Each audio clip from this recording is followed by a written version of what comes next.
क्या है आध्यात्म? दर्शन, चिंतन धारा, विद्या या संस्कृति की परंपरागत विरासत। आध्यात्म दर्शन यानी जीवन का शाश्वत सत्य। मानव जीवन से जुड़े शाश्वत सत्यों को जानिए और समझिए उपासक डॉक्टर सोहन राज तातेड़ से हमारे खास कार्यक्रम आत्मविज्ञान में। आत्मविज्ञान यानी सही दृष्टि, सही सोच। भाई और बहनों, मातृशक्ति को नमन। स्टूडियो में आपका हार्दिक स्वागत है, अभिनंदन है, सत्कार है। आत्मविज्ञान साइंस ऑफ द सोल कार्यक्रम के अंतर्गत हम आपको सही दृष्टि, सही सोच, राइट विजन, राइट थिंकिंग के तहत आपकी नकारात्मक सोच को तिरोहित करके सकारात्मक बनाते हैं। आपकी रॉन्ग बिलीफ को समाप्त करके हम राइट बिलीफ देते हैं। आपको सही रास्ता बताते हैं, सनातन सत्य बताते हैं, कुदरत का कानून बताते हैं। और हर चीज के हमारे सेंटर के अंदर आत्मा है। आत्मा को केंद्र में रखकर ही कोई बात की जाती है, इसीलिए वह बात प्रामाणिक होती है। और ये सारा कार्य हम नए नए एपिसोड्स के माध्यम से करते हैं। तो आज का जो हमारा विषय है वह बहुत सुंदर विषय है, दार्शनिक विषय है। परिणाम को सुधारना पुरुषार्थ नहीं है। भाई और बहनों, बहुत ही सुंदर विषय है। इसके अंदर दो शब्द आए, एक तो परिणाम, एक पुरुषार्थ। दोनों को समझना बहुत जरूरी है। और इसको समझने के बाद में हम निर्णय करेंगे कि जो परिणाम हमको मिल रहा है उसको सुधारना पुरुषार्थ है या पुरुषार्थ कोई अलग चीज है। देखिए, सबसे पहले क्या है कि परिणाम किसे कहते हैं? परिणाम का मतलब होता है रिजल्ट। जब हम परीक्षा दे देते हैं तो परीक्षा देने के बाद के अंदर, चाहे वह सेकेंडरी की हो, हायर सेकेंडरी की हो, ग्रेजुएशन की हो, पोस्ट ग्रेजुएशन हो, धार्मिक हो या कोई भी व्यावसायिक शिक्षा हो, तो वो देने के बाद के अंदर जो है हम थोड़े समय के बाद इंतजार करते हैं कि उसका हमें रिजल्ट मिलेगा। उसका हमको रिजल्ट मिलता है, फेल मिलता है या पास मिलता है या मेरिट में आते हैं या जो भी चीज होता है उसका रिजल्ट मिलता है। इस रिजल्ट को परिणाम कहा जाता है। तो हमारा ये जो जीवन है, जीवन क्या है कि जन्म से लेके मृत्यु जन्म से लेकर के मृत्यु के बीच का जो पीरियड है वह जीवन है। इसको हम आयुष्य कर्म कहते हैं। ये आयुष्य कर्म हम पीछे से लेके आए हैं। हमने एग्जाम पिछले जन्म में दिया था और परिणाम इस जन्म में मिल रहा है। देखिए, क्या हमने एग्जाम पिछले जन्म में दिया है और परिणाम इस जन्म में मिल रहा है। जो हमने कॉजेज पीछे जन्म में डाले थे, भाव कर्म किए थे, वो आज सारे भाव कर्म हमारे द्रव्य कर्म रूप में होकर के और उदय काल में होकर के हमको परिणाम देते हैं। प्रारब्ध बन करके वो हमको परिणाम देते हैं। तो देखिए कि जन्म से मृत्यु तक के बीच की कोई फिल्म है 60 वर्ष की, तो उस फिल्म जो है, ये प्रतिदिन फिल्म चलती रहती है और प्रतिदिन हमको रिजल्ट मिलता रहता है। वो रिजल्ट है, वो हमारा परिणाम है। और वो रिजल्ट एग्जैक्टली वही है कि पिछले जन्म के अंदर हमने कैसा पेपर हल किया है। क्योंकि परिणाम तो पेपर जो हमें मार्क्स मिलेंगे वो तो हमारे कार्य के अनुरूप ही मिलेंगे। ऐसा नहीं है कि हमने 100 में से 50 नंबर का कार्य किया और एग्जामिनर हमको 100 में से 100 देगा, ऐसा नहीं है। लेकिन कर्म सिद्धांत तो परफेक्टली ईश्वर का रूप है। वो कोई पक्षपात नहीं करता है। आपने जैसे जैसे क्वेश्चंस पिछले जन्म में हल किए हैं, जो कॉजेज पिछले जन्म में डाले हैं, जो भाव कर्म पिछले जन्म में किए हैं, उसी के ठीक अनुरूप ही इस जन्म में द्रव्य कर्म रूप के अंदर आपको परिणाम मिलेगा और आपको जो है उसके अनुरूप ही सारी ये फिल्म चलेगी। अब देखिए, किसी व्यक्ति के सन्यास का योग है कि पिछले जन्म के अंदर उसने ऐसे भाव कर्म डाले, ऐसे भाव किए कि मैं इस जन्म में जाके सन्यासी बन जाऊं, मेरी शादी ना हो। आपने बार बार भाव डाले, बार बार कॉजेज डाले और वो कॉजेज फलित होकर के और आपका जो है अब ये द्रव्य कर्म बना और आप एक निश्चित समय के बाद के अंदर साधु बन जाते हैं। तो अब ये साधु आप बन गए तो ये तो आपका परिणाम है। ये तो आपने पहले भाव डाला था और ये आपको सारा जो है अब उसका परिणाम मिला। अब आप ये कहते हो कि मैं साधु बन गया, तो ये तो कर्ता भाव आ गया। तो कर्ता भाव आने से कर्म बंधन हो गया और उसको पुरुषार्थ मानते हैं कि साधु मैं बना। अब उसके बाद में और आगे चलिए कि आपने पिछले जन्म के अंदर ऐसे भाव डाले अच्छाई के कि मेरे त्याग हो, मेरे पचकान हो, और मैं जो है तपस्या करूं, या मैं किसी तरह की धार्मिक प्रवृत्ति करूं, सारी चीज़ों के भाव आपने। अपन तो अच्छे की बात करेंगे, बुराई की क्या बात करें, बुराई तो वैसे ही बहुत होती रहती है, अपन तो अच्छाई की बात करेंगे। अच्छे भाव डालें और उसका परिणाम इस जन्म के अंदर आपको रिजल्ट के रूप के अंदर सब मिलता है कि आप अठाई करने लग जाते हैं, आप बड़ी तपस्या करने लग जाते हैं, आप त्याग करने लग जाते हैं, आप पचकान करने लग जाते हैं, और आप विद्वान बन जाते हैं, आप बड़े नेता बन जाते हैं। जैसे जैसे भाव डाले हैं, कॉजेज है, उसी के अनुरूप जो है आपको परिणाम इस जीवन भर के अंदर मिलता रहेगा। अब सवाल ये है कि हम इस जो परिणाम, तो ये तो किए हुए का हो रहा है और हम उसको माने कि मैं कर रहा हूं, यहां भूल है। हम उसको पुरुषार्थ मान लेते हैं कि ऐसा मैंने किया नहीं है, ये तो हो गया है और होता रहेगा। अगर तुम कहते हो कि मैंने किया है तो कुछ इसके अतिरिक्त करके बताओ, तब मालूम पड़े कि मैंने कुछ किया है। क्योंकि जो कुछ हो रहा है उसके अतिरिक्त अगर तुम्हारे स्वतंत्र सत्ता है, संजोग तुम्हारे हाथ में है, तो इस संजोगों को जो है आप हिला करके, इन संजोगों को बदल करके बताओ, जब माने कि आप में कर्ता। बाकी व्यक्ति तो कर्ता कभी हो ही नहीं सकता। कर्ता तो व्यवस्थित शक्ति है, कर्ता तो संजोग है, और ये तो सारे परिणाम हैं। इन परिणाम को सुधारना हम पुरुषार्थ मानते हैं, तो वास्तव में पुरुषार्थ नहीं है। अब हम आते हैं कि वास्तव में पुरुषार्थ क्या है। ये तो देखिए, ये तो आप पीछे से लेके आए हो, ये सारा जड़ चीज है। पीछे से जो भाव कर्म किए थे वो भाव सत्ता थी, वो भाव सत्ता आज द्रव्य सत्ता में बदल गई, यानी जड़ रूप में थी। पहले जो भाव सत्ता में थी वह जो है वो आत्मा से जुड़ी हुई थी, वह जो थी वो अमूर्त सत्ता के अंदर थी। भाव सत्ता जो है वो चेतन तत्व के रूप में था, और अब ये जड़ बदल गया, अब ये जड़ हो गया। तो इस सारे जड़ पदार्थ को जो है आप जो है सुधारने का काम करो, पुरुषार्थ नहीं है। पुरुषार्थ होता है वो चेतन तत्व का होता है। देखिए, अब हम आपको बताना चाहते हैं कि आपकी जो फिल्म चल रही है, ये तो लेकर के आए हो, ये तो हो रहा है, चलती रहेगी। और जितने भी आपके मन वचन काया के जो अच्छे या बुरे परिणाम हैं, उसको भुगतने के लिए शरीर मिलता है, और ये शरीर जीवन भर भुगतता रहेगा। और ये सारा भुगतान जो है मन वचन काया का, मन यानी विचारों के द्वारा होता है। तो विचारों को बाईपास करो, आप जो है उसके अंदर उस परिणाम को सुधारने की कोशिश करो, और आप समझो कि इस परिणाम को सुधार करके मैं पुरुषार्थ कर दूं।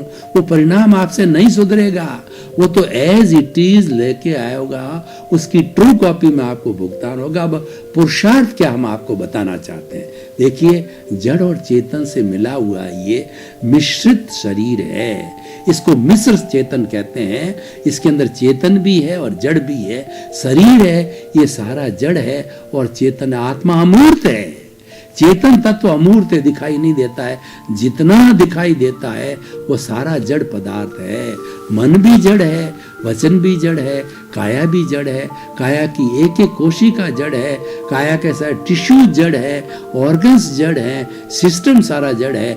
जो कुछ भी हमारा ये शरीर का दिखाई देता है ये पूरा जड़ पदार्थ है। और संसार की सबसे बड़ी कोई फैक्ट्री है ये मनुष्य के भीतर का जो शरीर है, वो सबसे बड़ी फैक्ट्री है। और शरीर के आधार पर बड़े बड़े आविष्कार हुए। आविष्कार किसने किए?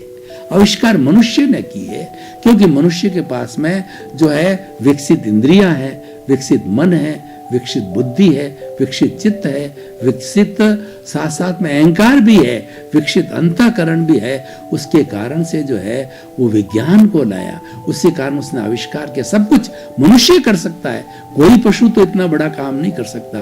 ठीक है, पशु जो है कोई भी हिंसा को रोक सकता है, यानी बहुत छोटे रूप में कार्य कर सकता है। सृष्टि का जो 84 लाख जीवायु ने मनुष्य ही एक ऐसा है जो कि बड़ा विकास का कार्य कर सकता है, दूसरा नहीं कर सकता है। तो ये मनुष्य ने किया है। तो अब देखिए कि हम बात कर रहे थे, ये सारा जड़ पदार्थ है, हमारी आत्मा केवल अमूर्त है और वह अमूर्त तत्व है। तो इस जड़ तत्व का अस्तित्व है, वो उसको, इस हाथ को कौन हिला रहा है? इसको ये हमको लग रहा है कि ये शरीर का हाथ हिला रहा है, लेकिन इसको हिलाने वाला भीतर प्रभु बैठा है। वो प्रभु कौन बुला रहा है? प्रभु ही बुला रहा है। हरकत कौन करा रहा है? प्रभु भी करा रहा है। ये हमारी जो है वो कंचन काया जो है, हमारी कंचन की तरह काया सुरक्षित क्यों रहती, इतनी रूपवान क्यों रहती है? इसमें दुर्गंध क्यों नहीं आती? जबकि प्रभु के जाते ही ये दुर्गंधमय हो जाती है। इसका सारा खून है वो पानी बन जाता है और कीड़े लगने लग जाते हैं।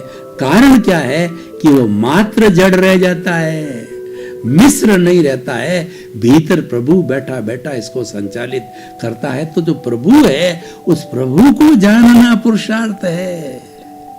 देखिए कितनी बड़ी चीज चल करके आई, उस प्रभु का जो ज्ञाता दृष्टा भाव में रहना, प्रभु के स्वभाव में रहना, आत्म स्वभाव में रहना, आत्म स्वभाव में रमण करना, वह पुरुषार्थ है। जब हमको ज्ञान दिया जाता, मान देखिए 3 तरह की चेतना होती है। एक तो होती जीवात्मा, आत्मा वही है, उसकी 3 स्टेजेस है। जीवात्मा होता है वह मात्र अपने इंद्रिय सुख तक ही सीमित रहता है कि खाया पिया ऐश किया, 5 इंद्रियों के जो 23 विषय उसी में लुब्ध रहता है। मैं और मेरा, मेरा परिवार, मेरा घर, मेरा धन, मेरा दौलत, मेरा पद, मेरा प्रतिष्ठा, मैं विद्वान, मैं बड़ा नेता, मैं बड़ा लेखक, सारा जीवन हम इसके अंदर ही रहते हैं। वो जीवात्मा होता है। लेकिन ज्ञानी पुरुष मिल जाता है, हमारा भाग्योदय होता है, हमारा जो है वो पुण्योदय होता है, तो और हमारा प्रारब्ध होता है अच्छा, तो उस समय हमको वो ज्ञानी मिल जाता है। ज्ञानी भेद विज्ञान कर देते हैं, ज्ञानी हमको जीवात्मा से अंतरात्मा बना देते हैं, चीरा फाड़ा कर देते हैं कि लो ये तुम आत्मा, तुम तो शुद्ध आत्मा हो, 100% प्रतीति करा देते हैं। और ये शरीर तुम्हारा भोगने वाला है, ये तो करने वाला है, ये भोगने वाला है, और हमने तुम्हारे को पुरुष बना दिया है। अब तुम पुरुषार्थ करो। और वो क्या करते हैं कि जो भोगने वाला जो अहंकार है, उस अहंकार, चार्ज अहंकार की थैली को फेंक देते हैं। मन वचन काया की तीनों बैटरियों का चार्जिंग पॉइंट हटा देते हैं, तो चार्ज अहंकार बंद हो जाता है और मात्र जन्म जन्मांतर का जो डिस्चार्ज अहंकार है वो बाकी रहता है। वो प्रतिष्ठित आत्मा जिसको हम बोलते हैं वो डिस्चार्ज अहंकार है। तो ज्ञान लेने के बाद के अंदर मात्र जो एक प्रतिष्ठित आत्मा, अधिकतम 15 भव कहे जाते हैं, वहां तक वो रहती है। लेकिन जीवात्मा होता है हर बार नई प्रतिष्ठित आत्मा बताता है, क्योंकि वो अहंकार चार्ज होता रहता है, उसकी बैटरी है, मन वचन काया की चार्ज होती रहती है और नई नई आत्मा बनाता रहता है। तो देखिए हमारे सिर्फ डिस्चार्ज अहंकार रहेगा, क्योंकि कई भवों के अंदर हमने जो कई दोष पालन किए हैं, कुछ जो है हमने राग द्वेष किया है, क्रोध मान माया लोभ किया, हमारा कार्बन शरीर को बनाया, उस कार्बन शरीर को धुनना पड़ेगा। कार्बन शरीर जब नया नहीं बनेगा उसका डिस्चार्ज होता रहेगा, नया कार्बन शरीर नहीं बनेगा, उसका वॉल्यूम घटता रहेगा, बढ़ेगा नहीं। तो इस तरीके से ये ज्ञानी पुरुष मिलते हैं और हमको अंतर यात्रा बना देते हैं, उनको पुरुष बना देते हैं। पुरुष बनाने के बाद में अब तुम पुरुषार्थ करो। पुरुषार्थ क्या है? मैं ज्ञाता हूँ, मैं दृष्टा हूँ, मैं जानने वाला हूँ, मैं देखने वाला हूँ, मैं अमूर्त हूँ, मैं शरीर से अलग हूँ, हम दोनों अलग अलग हैं, हम दोनों पड़ोसी हैं। ये सोहन राज रूपी मन वचन काया रूपी शरीर है, वो ये मेरा पड़ोसी है और मैं तो यहाँ निवास करता हूँ और सोहन राज जो है तेजस केंद्र पर निवास करता है, और मैं हमेशा सोहन राज के मन वचन काया रूपी जो कोई भी प्रवृत्तियाँ चल रही है उसको देखने वाला हूँ, जानने वाला हूँ।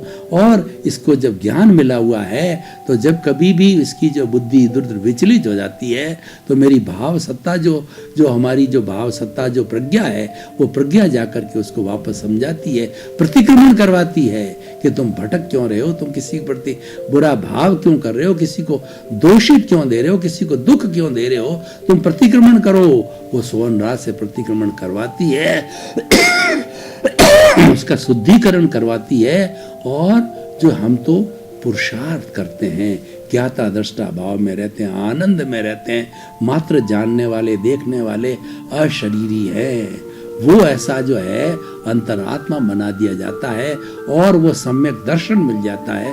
सम्यक दर्शन का मिलना पुरुषार्थ है और अंतरात्मा बनना के बाद में सारा पुरुषार्थ चालू हो जाता है। और पुरुषार्थ धीरे धीरे जब ये प्रतीति ज्ञान के मिलते 100% प्रतीति करा दी जाती है और उसके साथ में ज्ञानी पुरुष होते हैं, वो लगभग 15% जो है हमको जागृति दे देते हैं और हमारे जागृति का खाना जो है एक्टिवेट कर देते हैं और साथ साथ में 2% अनुभव का खाना भी एक्टिवेट करते हैं और ताकि हमारी नींव लगा देते हैं। 15% जागृति की नींव तुम इसको बढ़ा के 100% करो और 2% अनुभव की नींव को 100% करो। 100% जब अनुभव हो जाता है तो केवल ज्ञान की अवस्था के अंदर पहुंच जाता है, केवल ज्ञानी बन जाता है। और केवल ज्ञानी बनने के बाद के अंदर सिद्ध बुद्ध मुक्त होने के अंदर तो कोई भी संशय नहीं रहता है, अवश्य ही सिद्ध बुद्ध और मुक्त बनता है और अवश्य ही जो है वो परम पुरुषार्थ के अंदर आता है। तो पुरुषार्थ क्या हो गया?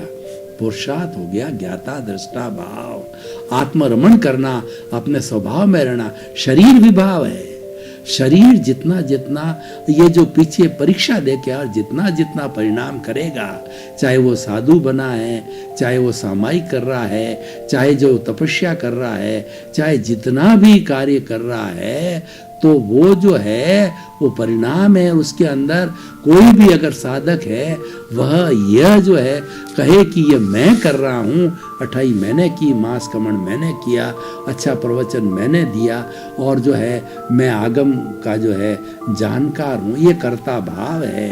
ये कर्ता भाव कर्म बंधन का कारण बन जाता है। कर्ता भाव को समाप्त किए बिना मुक्ति नहीं है। तो इस तरीके से जो है ये सारा परिणाम है। इस परिणाम को सुधारना पुरुषार्थ नहीं है। पुरुषार्थ तो पुरुष बनने में है, ज्ञाता दृष्टा में पुरुषार्थ है। तो भाई और बहनों, इस एपिसोड को हम कसौटी पर रखते हैं कि इसके आने से व्यक्ति में क्या चेंज आता है। कोई व्यक्ति अगर इस धारणा को लेकर के चलता है कि परिणाम को सुधारना पुरुषार्थ नहीं है, तो क्या इस एपिसोड के माध्यम से अपनी मान्यता को स्थिर कर सकता है? हाँ, बिल्कुल स्थित कर सकता है, क्योंकि परिणाम तो जड़ है और पुरुषार्थ वो चेतन है। चेतन के नियम अलग है, जड़ के नियम अलग है, ये दोनों का मिश्रण है। ये भगवान को पूछा गया, महावीर स्वामी को पूछा गया, ये भगवान उनके जो है शिष्यों ने, उनके भक्तों ने पूछा कि आत्मा और ये कर्म का बंधन जो आप बता रहे हो, जिससे बद्ध आत्मा बनी है, जिससे जीवात्मा बनी है, ये अंतर आत्मा है और उसको परमात्मा बनना है, तो ये जो है वो कब से है? तो भगवान ने प्रश्न किया कि आप जो है मेरे शिष्यों, आप जवाब दो कि पहले मुर्गी पैदा हुई या अंडा पैदा हुआ? शिष्य जवाब नहीं दे सके। मुर्गी बिना अंडा नहीं हो सकता, अंडे बिना मुर्गी नहीं हो सकती। तो भगवान ने कहा इस चैप्टर को यहीं क्लोज कर दो। और ये पश्चानुपूर्वी है, ये अनादि अनंत काल से इनका संबंध है और हमारा उद्देश्य है ये दोनों को सेपरेट करना। जड़ भी जो है शाश्वत है और चेतन भी शाश्वत है। जड़ के अंदर जो शुद्धतम जो परमाणु है वो विशुद्ध परमाणु है। जब इसको हम अलग कर देंगे तो परमाणु जब सृष्टि में जाकर के चतुस्पर्शी फिर वो अलग हो जाएगा तो शुद्ध हो जाएगा। ये भी मुक्ति चाहता है और आत्मा तो मुक्त अवस्था में ही है। वो मोक्ष की अवस्था ही है, तो वो तो मुक्ति है। लेकिन इसके साथ आने से वो अशुद्ध हो गई है, इसके साथ आने से वो साक्षी भाव में रहने से तो कुल मिला के वह भी मुक्त होना चाहता है, यानी इससे संपर्क तोड़ना चाहता है, इसे संबंध तोड़ना चाहता है, और वही मोक्ष की स्थिति होती है। तो मोक्ष शरीर का होता है, आत्मा का नहीं होता है। मोक्ष कार्मण शरीर का होता है कि ये कार्मण शरीर जब पूरी धुलाई हो जाती है, पूरा धुंध हो जाता है, तब उसका मोक्ष होता है। ये तो ऑलरेडी मोक्ष की स्थिति में है ही है, वो तो इसके कारण से जो अशुद्ध हो गया। तो भाई और बहनों, जब ये धारणा बन जाती है तो हमारा चिंतन बहुत उच्च हो जाता है और हम परमात्मा बनने में हमको कोई देरी नहीं, एक नींव लग जाती है। हमारा एक सिद्धांत ऐसा पक्का हो जाता है कि जो चल रहा है वो तो हम परीक्षा दे के आए हैं, वो परिणाम है, उसको सुधारने का क्यों प्रयास करो, वो तो आप सुधरेगा ही नहीं। वो तो जैसा लेके आए होगा वैसा एज इट इज भुगतना, उसमें आप स्वतंत्र हो और पुरुषार्थ करने में आप स्वतंत्र हो। आपने अभी कोई भी बीज नहीं डाला है तब तक स्वतंत्र हो। ये किसान है, जब खेती हो जाती है तो किसान के हाथ में 2 पोटलियां हैं, तो एक पोटली के अंदर तो देखिए, जैसे अपन जो है खरीफ की फसल की बात करें, बरसात से जुड़ी हुई जो फसल की बात करें, एक पोटली में उसके बाजरा है, दूसरी पोटली में जो है वो ज्वार है और मूंग है, मोट है, तिल है और इत्यादि, ग्वार है, इत्यादि जो होता है फसल के अंदर वो है। तो अब वो चिंतन कर रहा है दोनों साथ लेकर के कि कौन सा बोना चाहिए, कौन सा नहीं बोना चाहिए। यहां तक तो स्वतंत्र है लेकिन जो ही उसने बाजरा बो दिया तो बाजरा बोने के बाद के अंदर वह स्वतंत्र हो जाता है। अब वो उसकी स्वतंत्रता समाप्त हो गई है, उसको उसके अनुरूप ही परिणाम मिलेगा और वो परिणाम जो है उसको भुगतना होता है एज इट इज। लेकिन अगर आप पुरुषार्थ करने में स्वतंत्र हो, अभी आपने कोई बीज नहीं डाला है, तो पुरुषार्थ एक स्वतंत्रता का रूप है और ये परिणाम है एक स्वतंत्रता। दोनों को परिणाम को सुधारने की कोशिश नहीं करनी ये तो एज इट इज भुगता जाएगा। पुरुषार्थ को सुधारो और पुरुष बन करके रहो, इसके अंदर स्वतंत्रता है। तो इसलिए भाई और बहनों, एक बहुत सुंदर एपिसोड है, एक ऐसी ये दृष्टि देता है जो कि हमारी सृष्टि का निर्माण करता है। और हमेशा हमें चिंतन करना चाहिए कि परिणाम को सुधारने की कोशिश नहीं करनी चाहिए, हमें तो पुरुषार्थ की कोशिश करना चाहिए। पुरुषार्थ की कोशिश है, परिणाम को सुधारने से वो सुधरेगा नहीं। क्यों? कि हम ऑलरेडी परीक्षा दे करके आए हैं, तो परिणाम जो वैसा ही मिलेगा जैसा कि हमने क्वेश्चन पेपर हल किया है। इसलिए इसको अब सुधार की कोई गुंजाइश नहीं है। अब सुधारना हो तो आप पुरुषार्थ को सुधारो, यानी ज्ञाता दृष्टा भाव में ज्यादा से ज्यादा रहो, आत्म स्वभाव में रहो, आत्मरमण करो।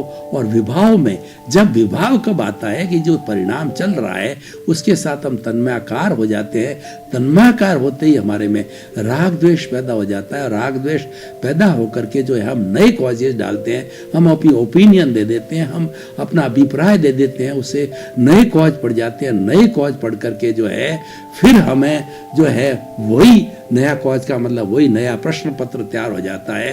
और फिर नया प्रश्न पत्र तैयार होने के बाद में अगले जन्म के अंदर फिर हम परिणाम के लिए इंतजार करेंगे। तो हम प्रश्न पत्र तैयारी क्यों करें, हमको रिजल्ट का वेट करना पड़े। हमें तो पुरुषार्थ साइड के अंदर ही लगे रहना चाहिए, इसका सुधार नहीं करना चाहिए। तो भाई और बहनों,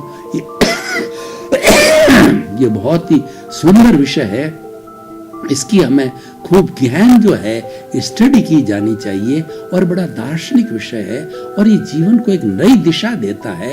ये दिशा प्राप्त होने के बाद में व्यक्ति कभी भ्रमित नहीं होता और वो हमेशा स्वभाव में रहेगा। विभाव में जाने की कभी भी उसकी स्थिति नहीं आएगी। वो हर बार समझेगा कि जड़ है वो विभाव है, चेतन है वो स्वभाव है। चेतन में रहना है वो पुरुषार्थ है, जड़ में जाना है वो परिणाम को सुधारने की प्रक्रिया है। वो कोशिश कितनी करो वो सुधरेगा नहीं। तो इसका मतलब वो परिणाम, वो पुरुषार्थ हमारा वेस्ट जाएगा। पुरुषार्थ है ही नहीं, वो तो एक व्यर्थ की जो कार्य प्रणाली है। तो आप उसमें क्यों जाते हो? जब ये चीज हृदयंगम हो जाएगी, ये तो परिणाम है, परिणाम अलग है, पुरुषार्थ अलग है। परिणाम जड़ है और पुरुषार्थ चेतन है। जड़ और चेतन का भेद जब व्यक्ति के बीच में अच्छी तरह से हो जाएगा तो हम कभी भी जड़ को सुधारने नहीं जाएंगे। जड़ जो है वो तो सुधरेगा भी नहीं, क्योंकि वो परिणाम है और सुधारना है स्वभाव को है। जितना जितना स्वभाव गहरा होता जाएगा उससे क्या फायदा होगा। स्वभाव में रहना जागृति है और जितनी जितनी जागृति 15% से बढ़ती जाएगी, 20%, 25%, 30%, 50%, 100%, तो हमारी प्रतीति तो हमें ज्ञान देने वाले ने दिला दी कि तुम शुद्ध आत्मा हो, और ये हमारी जागृति साथ साथ में बढ़ रही है। उसके साथ साथ में हमारा अनुभव का ग्राफ भी 1 जन्म, 2 जन्म, 3 जन्म के अंदर बढ़ता रहेगा और बढ़ते बढ़ते 100% की अवस्था में आ जाएगा। तो वो केवल ज्ञान की अवस्था होती है और उस अवस्था आने के बाद के अंदर निश्चित ही व्यक्ति मोक्ष को प्राप्त हो सकता है। केवल ज्ञान की स्थिति आने के बाद मुक्ति ज़्यादा दूर नहीं है। मुक्ति की अवस्था जो 14वां गुण स्थान है उस अवस्था तक पहुँच, और 13वां गुण स्थान है वो केवल ज्ञान की अवस्था है। जब 13वां गुण स्थान का आयुष्य कर्म जब संपन्न हो जाता है और 14वां गुण स्थान टच होने की स्थिति आती है, ऊ ई री ल, ये 5 अक्षर बोले जितने ही में वो आत्मा सिद्ध, बुद्ध और मुक्त बन जाती है। तो भाई और बहनों, कितना सुंदर विषय है जो पूरे जीवन का निर्माण करता है, मोक्ष जाने की पूरी योजना बना देता है, और मोक्ष का ये एक बहुत अच्छा साधन है। तो इसीलिए हम इसके ऊपर ज्यादा मनन करते रहते हैं। तो हम अपने जो है बिल्कुल हमको कोई ज्यादा परिश्रम नहीं करना पड़ेगा। देखिए, स्वभाव में रहने में परिश्रम बहुत कम है और परिणाम को सुधारना पूरा परिश्रम है, ये पूरी योजना है। और स्वभाव में रहने की व्यक्ति को प्रैक्टिस हो जाती है, आत्मरमण करने की प्रैक्टिस हो जाती है, तो फिर आदमी को जो है कोई प्रैक्टिस करने की जरूरत ही नहीं है। जो व्यक्ति स्वभाव में रहने की प्रक्रिया सीख जाता है, उसने पूरी सब चीज सीख ली, उसके बाद में कोई शेष रहने वाली बात ही नहीं रहती है। इसीलिए स्वभाव में रमण करो, सेल्फ रियलाइजेशन करो, इंट्रोस्पेक्शन करो और भीतर विराजमान प्रभु से बातें करो, उनको रिझाओ और उनको खुश करो, उनसे आशीर्वाद लो, क्योंकि वही आपका स्वरूप है। और जो आपके साथ में विभाव रूप में आया है, ये जड़ रूप में आया है, ये अलग है। ये तो जो है कार्बन शरीर है, ये अपना कार्य करता रहेगा और ये व्यवहार जगत है। देखिए, 2 तरह के जगत होते हैं, व्यवहार जगत है और पुरुषार्थ है, हमारा निश्चित जगत है। तो ये व्यवहार तो हम लेकर के आए हैं, ये तो हो रहा है, इसको क्या सुधारना, इसमें सुधारने कोई गुंजाइश नहीं है, क्योंकि बीज हम डाल चुके हैं। अब तो उसके फल मिलने प्रारंभ हो रहे हैं। क्वेश्चन पेपर हमने दे दिया है, उस क्वेश्चन पेपर का ये रिजल्ट हमको जीवन भर तक मिलता रहेगा। तो उसकी चिंता क्या करनी, क्योंकि जो कुछ किया है वही रिजल्ट मिलेगा। भाई और बहनों, आपका बहुत बहुत धन्यवाद। आप आत्मविज्ञान कार्यक्रम प्रतिदिन देखिए और इसके गहरे गहरे विषयों के ऊपर आप शोध कीजिए। आपको पता चलेगा कि हमारा जीवन कितना धन्य है कि इतना बड़ा विशाल ज्ञान हमको मिल रहा है। मोक्ष की नींव लग रही है, अक्षय सुख की नींव लग रही है, क्योंकि हम आपको जो बताते हैं वो सनातन सत्य है, वो कुदरत का कानून है, वो अल्टीमेट ट्रुथ है, वो सम्यक दर्शन है और वही आपके जीवन का विकास करने वाला है। तो सर्वे भवन्तु सुखिनः, सर्वे भवन्तु निरामया। इसी क्रम में आपका जीवन आनंदमय हो, मंगलमय हो, सुखमय हो। आपके प्रति खूब खूब मंगल कामना। आत्मविज्ञान में आत्मविज्ञान यानी सही दृष्टि, सही सोच।